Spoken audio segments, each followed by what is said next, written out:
muda a vida de milhões de pessoas. Sim. Então, eu queria entender isso, né? Naturalmente as pessoas atacam aquilo que elas não compreendem. É natural, isso em todos os aspectos da vida. As pessoas atacam aquilo que elas não compreendem.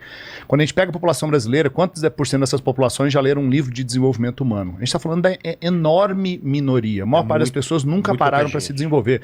Meu pai nunca leu um livro de desenvolvimento humano. A minha mãe tão pouco. Quando eu falei para minha mãe, 18 anos atrás, que eu ia me tornar um treinador comportamental, minha mãe ficou muito triste, porque eu era gerente de compras numa universidade. O que você vai fazer? Minha mãe falava, gerente de compras, eu sei o que ele é, eu sei explicar o que ele é. Agora, what the fuck, que diabo é isso?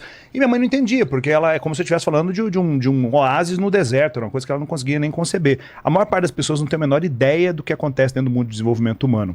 E é muito curioso, porque as pessoas elas são completamente incoerentes. Quando eu quero aprender matemática, eu procuro um professor de matemática. Quando eu quero eu quero aprender culinária, eu procuro um professor de culinária. Exatamente. Agora, eu tenho um monte de crenças que travam completamente a minha vida. Eu não sei lidar com os meus medos, eu não sei lidar com a minha falta de merecimento, eu não sei fazer dinheiro. Aí você busca quem?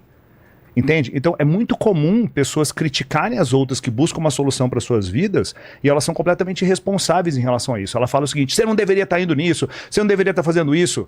Beleza, então eu não vou. Então o que eu faço? Aí a pessoa não consegue dar. Ela não consegue. Em vez disso, vai ficar parado e esperarem as coisas acontecerem. Exatamente. Então assim, mas então o que eu faço para resolver essa coisa que minha vida não manda para frente? Aí a pessoa fala, é só você trabalhar duro que você vai resolver suas coisas. Porra, é absurdamente raso isso. Tem inúmeras camadas psicológicas que estão ali que a pessoa não tem a menor ideia de como resolver aquilo. Então a gente estuda, aplicamos em nós mesmos primeiros, colhemos esses resultados, aplicamos em grupos pequenos para ser um processo completamente responsável e depois expandimos para isso. Então eu quero lembrar, tem 18 anos que eu faço isso. Tem quanto tempo você trabalha que você trabalha? 15. 15 anos.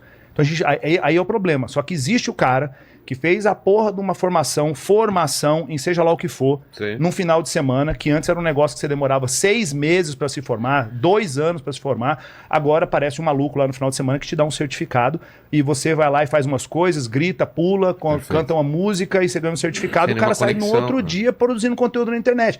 É exatamente esse cara que é absolutamente raso, ele não se curou. Ele que atrapalha. Exato. Então uma pessoa que não foi curada não consegue curar outras pessoas, entende? Exato. Então esse é um processo importante. Então, por isso, sempre vai ter esse barulho. Aconteceu isso com os coaches, está começando a acontecer isso com o pessoal de constelação familiar, por exemplo, e aí começam a banalizar um processo que é um processo bonito, um processo que tem real transformação. Mas só uma coisa, Wendel, você não me deu um presente ainda. Você trouxe meu presente inútil? Trouxe, mas você quer falar para fechar o assunto? Não, eu acho que só para complementar, isso tudo que o Wendel está falando é extremamente importante, que é o quê? A falta de prática e de aplicabilidade das pessoas, de aprofundamento no seu processo terapêutico de autoconhecimento e desenvolvimento humano, e essas linhas terapêuticas, elas são invalidadas por associação dos seus praticantes. Só que porque a média não é comprometida, não significa que os grandes expoentes, os grandes líderes que fizeram a jornada não sejam excelentes e sublimes no que estão falando. Tá? E aí o que a gente vê do outro lado da moeda é que assim, como que você faz para identificar uma falsidade de uma verdade sem ter uma sabedoria de um grande santo ou de um grande sábio? Você vai olhar a reputação que precede aquele indivíduo ou aquela linha de abordagem profissional, terapêutica que seja. Se você olhar na Idade Média, os grandes farsantes ou os grandes ladrões, eles eram itinerantes e nômades. Eles roubavam uma vila aqui, pegavam a carroça deles, iam na próxima e roubavam. Por quê? Porque não tinha uma reputação que precedia ele naquela situação. Ele tinha um pitch de venda, ele vendia o óleo de pele de cobra lá, todo mundo falava, meu Deus, vou comprar isso aqui é mágico, amanhã não tá aqui mais, ele já embolsou o dinheiro daquele monte de agricultor. Né? O que a gente tem hoje na sociedade moderna você tem que aprender, e isso é um problema do brasileiro, porque muito brasileiro é analfabeto funcional, né? Então as pessoas têm uma incapacidade de interpretação de texto muito profunda. Por isso que eu falo tanto quando eu vou nos podcasts, porque eu quero fechar todas as brechas de capacidade de interpretação, porque tem a pessoa um pouquinho mais esclarecida, ela chega... Na hora que você vê o energúmeno comentando, já vem um logo em seguida e fala assim, você tem que ouvir de novo o que ele falou, porque você não entendeu. Né? Então, a reputação de uma pessoa verdadeira vai preceder, vai 5, 10, 15, 20, 30 anos. Não é sustentável na sociedade moderna interconectada você manter uma reputação por 20 anos, por 15 anos, por 10 anos, você fazendo coisa errada. Não dá. Porque hoje, se você olhar, um dos grandes fantasmas das empresas é um negocinho chamado Reclame Aqui. Sim.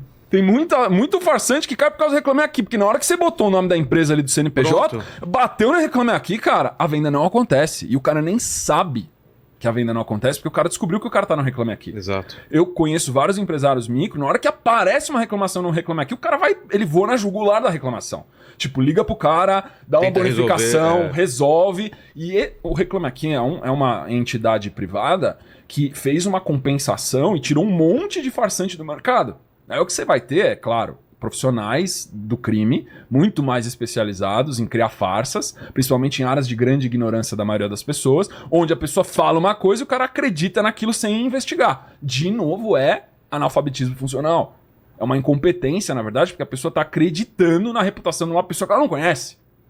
Porque uma das coisas que a gente mais investe dinheiro não é a gente estar em redes de segurança, de networking, para chegar e falar assim, Wendel, quem que você me indica para tal coisa?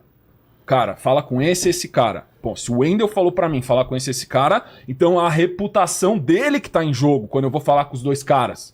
Quando ele chega e fala assim, Lucas, com quem que eu falo pra resolver tal assunto? Eu falo, cara, ó, eu tive experiências boas com esse profissional. Esse aqui eu garanto.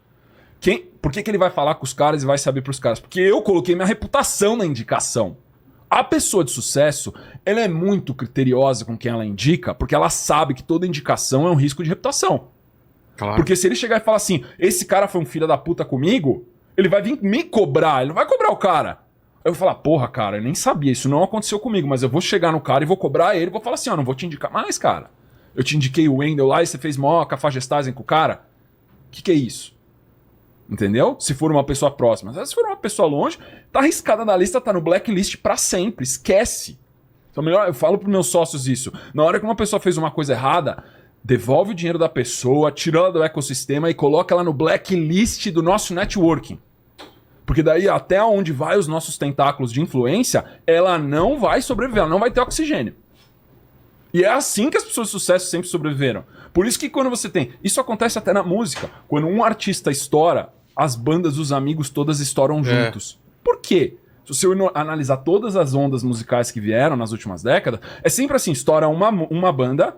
Aí a banda dos amigos todas estouram em seguida. Isso aconteceu no sertanejo no Brasil também. Você não estourou um sertanejo, já estourou 2, o 3, o 4, o 5, o 6 e os caras eram amigos de infância. Por quê? Porque o cara que subiu, ele tem uma rede de network em volta dele, espiral, que ele puxa pra cima. Que é o que a gente faz nos masterminds do network empresarial também. Que é o contrário do que acontece aqui, que o Paquito e o Tuti só me puxam pra baixo. A espiral serve pra cima ou pra baixo. Não, é pra baixo. É descendente. Eu e a Fabi tentando levantar e os dois puxando pra baixo, né? Tem gente que é balão, tem gente que é âncora. Ficar de pé gasta muita Pessoal energia, entendeu? Pega essa âncora aí, meu. Ficar de pé gasta muita energia. A gente só quer ficar O outro deitadinho. vai jogar lá. futebol no domingo, o trabalho dele é trocar a câmera com as mãos.